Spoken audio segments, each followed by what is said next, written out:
Know thyself. Three simple words carved into stone in ancient temples, whispered by the prophets.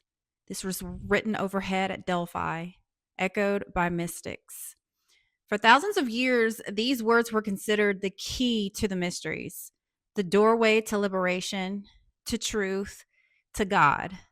And yet, here we are in an age of noise, distraction, and endless seeking, a world overflowing with information but starving for understanding. Humanity has mastered the outer world. We've conquered oceans, mapped the stars, bent nature to our will, and yet we remain strangers to the one mystery that matters most: our own consciousness. We live outwardly, but die inwardly. We define ourselves by what changes: our names, our bodies, our stories, our trauma. But the eternal truth within us remains hidden, forgotten, waiting patiently for us to remember. This is not about belief. This is not about religion. This is about direct knowing, what the ancients called Gnosis. To know thyself is not to learn something new, it is to awaken to what you already are, what you've always been.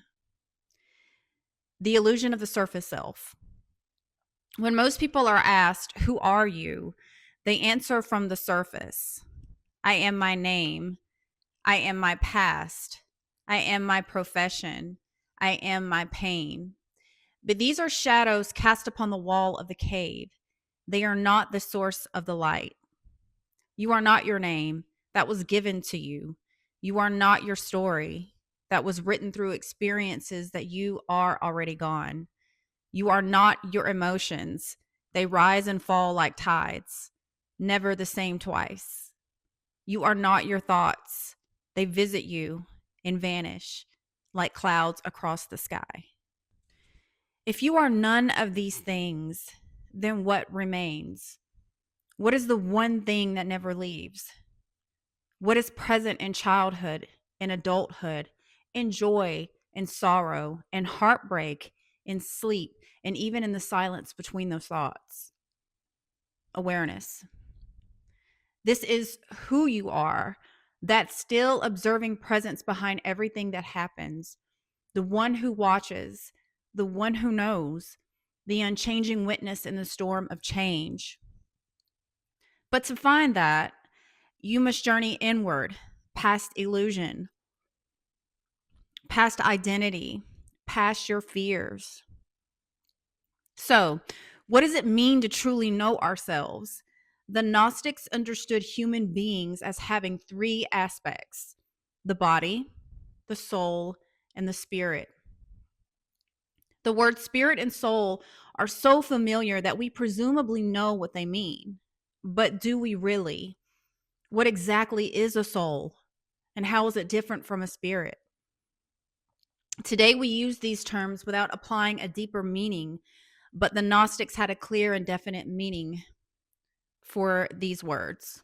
So, the Gnostics, I'm going to explain how the Gnostics saw the threefold nature of being, and I did a little drawing here. So, the outer part of the circle, which is the circumference, is the outer edge, the vessel of flesh and bone, where we experience the material world through our senses. It is sacred in its own right, but it is temporary, a temple, not the actual tenant. When you mistake yourself for the body, you live in fear of death. You become bound by time, age, and decay. You forget that life is not in the body, that the body is actually within life. And then you have the radius here. So the line going to the outer circumference is the soul or psyche. It is the radius, the realm of mind, emotion, and story. Well, the radius on my drawing. It is where memory, imagination, and desire live. It is the painter of the dream called me. Most people live and die within the soul, chasing experiences, healing wounds, shaping our identities. And while the soul is rich and meaningful, it is still in motion, and anything that moves cannot be your true foundation. And so we have the innermost part of the circle, which is the dot here. And this is the spirit. This is your innermost core, the silent infinite awareness that contains both soul and body. It is not born and it does not die. It is not moved by time or circumstance. It is the eternal witness, the spark of God, the essence of consciousness itself. To know thyself is to actually peel away these outer layers and rediscover that center that is really you, to realize that you are not in the universe, that the universe is actually within you. And to realize that essentially, it means that the body is in the soul. Okay? From the outside, it appears as if the psyche or soul is in the body. We seem to see it when we look into someone's eyes, which, as they say, are the windows into the soul. When the Gnostics talk about how things appear objectively, they go along with this common notion of the soul as sort of intangible, a more rarefied body which is trapped inside the physical body. But when they talk on a deeper level about how things are subjectively, the psyche or soul is conceived of as an ongoing event witnessed by consciousness. It is a totality of our experience, which includes the experience of the body. This turns inside out the notion that the psyche somehow inhabits the body. As Plotinus teaches, the psyche is not in the body, rather, the body is in the psyche. So there are different states of consciousness, okay? The journey inward can also be understood through 3 natural states of consciousness you already experience: waking, dreaming, deep sleep. In waking, you identify with the body, the outer world of doing, striving, reacting. You see yourself as separate, defined by boundaries. In dreaming, you move into the soul's domain, where imagination and symbol reign. Your world becomes internal, yet it still reflects your beliefs and desires. In deep sleep, something profound happens. Both body and soul actually dissolve. The thinker, the dreamer, the doer all disappear. And yet, when you awaken, you say, I slept well. Who knew that? Who remembers the restfulness of that nothingness? It is the spirit. You were there, not as a person, not as a story, not as an ego, but as a pure being. The teachings remind us, what if you could remain conscious within that stillness, to live awake in the same awareness that holds the sleeping world? That is enlightenment, not escape, but remembrance, to bring the silent knowing of the deep self into every breath of waking life. So the great forgetting, most of humanity is asleep, walking, talking, consuming, performing, but asleep. Not because they are unintelligent, but because they have forgotten the center. Remember the center of my drawing? The soul is in the center, or the spirit is in the center. We live in the periphery of the circle, mistaking movement for meaning. We cling to personality, to our egos, to our possessions, to our stories, not realizing that all of it is dust in the wind. When the ego rules, we live by comparison. We compete, we divide, we dominate, we suffer. We cling to religion or ideology to tell us who we are. But all of these things are bandages over the wound of forgetfulness. The true word of humanity is self-ignorance, or the true wound of humanity is self-ignorance. Not knowing what we are makes us capable of anything, because we act from the false self.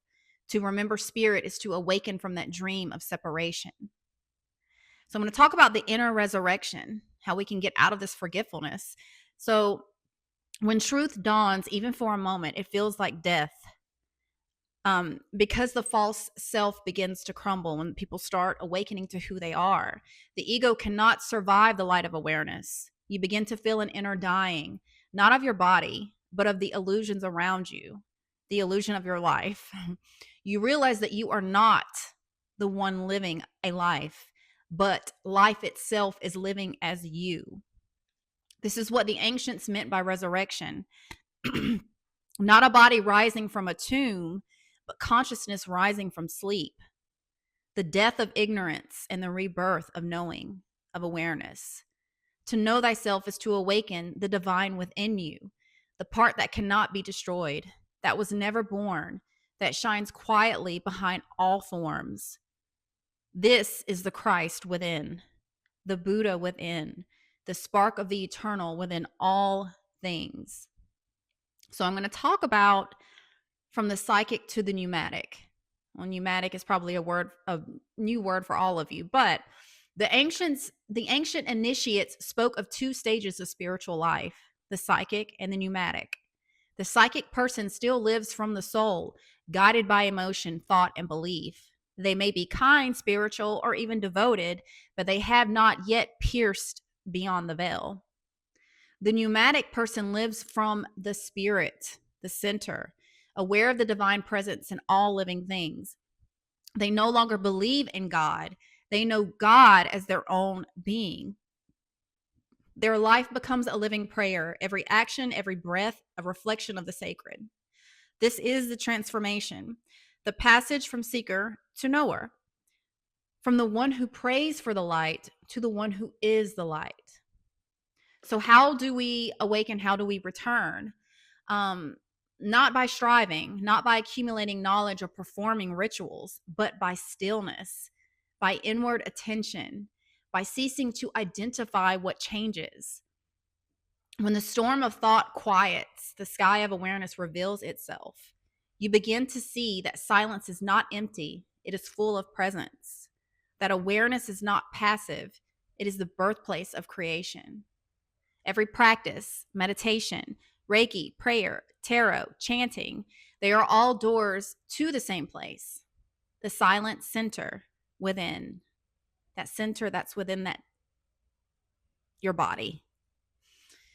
There, duality fades. You realize the healer and the healed are one. The seeker and the sought are one. The observer and the observed are one. And when that realization stabilizes, life becomes luminous. You no longer react from fear. You respond from truth. You move through the world, but the world no longer moves you. You love freely because nothing is missing. You serve because you see yourself in all beings. You live awake. So I ask again softly, who are you? Are you your body? It will change and it will fade and it will die. Are you your mind? It is restless and uncertain. Are you your emotions? They rise and vanish like smoke. Or are you the silent awareness in which all of these appear? You have never been lost. You've been asleep. The spirit has never left you. It has been waiting for you to notice. So know thyself. Know the silence behind your story. Know the presence behind your name. Know the light that watches through your eyes. And when you do, you will realize there was never a searcher, never a seeker, never a separate self at all. Only the one remembering itself through you.